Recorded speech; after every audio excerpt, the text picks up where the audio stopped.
আজকে সকাল থেকে এমন একটা অবস্থা, কুয়াশায় পুরো মানে কি বলবো, বেলা 11টা বাজে, তখন মনে হচ্ছে যে এখন হচ্ছে সকাল 7টা বাজে। তো পেছনের দৃশ্যটা অ্যাভয়েড করো, কারণ আজকে পুরো ঘর, বিছনা, চাদর কিছুই গুছানো হয়নি।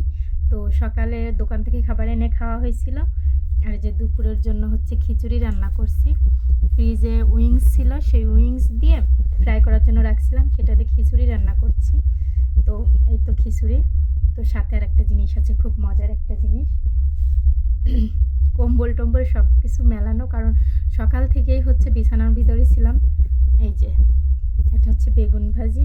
তো বেগুনটা এত জালি ছিল, তো ভাবলাম যে টাটকা টাটকা বেগুনটা ভেজে নিই। তো টাটকা বেগুন ভাজি করছি, সাথে হচ্ছে উইংসের খিচুড়ি। আজকে খুব মজা করে খাওয়াবে, কারণ ঠান্ডা ঠান্ডা পরিবেশে খাবার খেতে কিন্তু খিচুড়ি বিশেষ করে খেতে কিন্তু মজা লাগে। খিচুড়ির সাথে কাঁচা পেঁয়াজ খেতে কিন্তু খুব মজা লাগে। আসলে আমাদের খুলনা অঞ্চলে বেশিরভাগ মানুষ যখন একটু বেশি শীত কিংবা বৃষ্টি হয়, তখন কিন্তু খিচুড়ির আয়োজন করে থাকে। তো এই যে খিচুড়ির মধ্যে হচ্ছে রসুন দিয়েছি।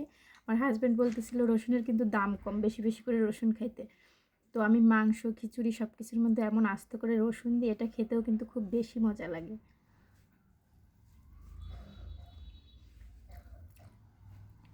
তো এই উইংসগুলোর হচ্ছে ফ্রাই হওয়ার কথা ছিল, তো ফ্রাই তো এটা কষিয়ে মজা করে খিচুড়ি রান্না করে ফেলছি।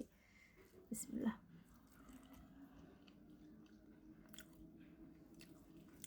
তো এই ঠান্ডাতে এই খিচুড়িটা যদি মা রান্না করে দিত তাহলে আরও বেশি মজা হতো, মনে হতো আজকে সারাদিনে কম্বলের ভিতর থেকে আর উঠা হতো না। মানে এত ঠান্ডা পড়ছে। শুনলাম নাকি 6 তারিখের আগে রোদ বের হবে না, জানি না কতটা সত্য।